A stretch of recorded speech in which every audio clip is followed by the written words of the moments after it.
Hello ভাই, সবাই কেমন আছেন? আপনার মোবাইলের যদি হ্যাং করে বা ল্যাগ করে, তার জন্য আমি দেখাই দিতে আছি। প্রথমে যাবে গুগল প্লে স্টোরে, তারপরে যাবেন আপনার জিমেল আইডি,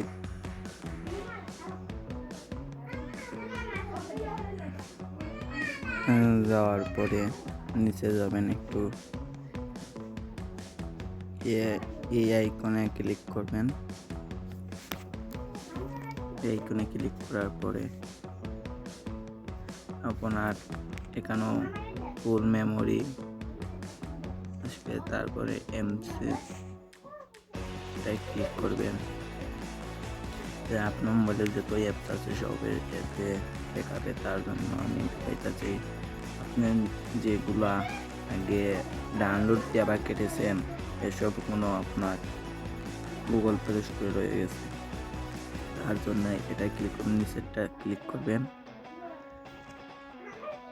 ক্লিক করার পর দেখেন আমার 3টা অ্যাপস ওখানে রয়েছে, এগুলো কাটে দিবেন, বুঝছেন? এগুলো আপনার মোবাইলের থেকে হ্যাং করে বা ল্যাগ করে নিজে নিজে কাম করে, এগুলো কেটে দিবেন। এই ক্লিক করবেন, ক্লিক করার পরে এই সাইটটা ক্লিক করবেন। আমি যেমনি দেখাইতেছি এমনি করবেন, তারপরে দেখেন সব কেটে গেছে। ভিডিওটি ভালো থাকলে লাইক কমেন্ট দিয়ে আমার পাশে থাকবেন।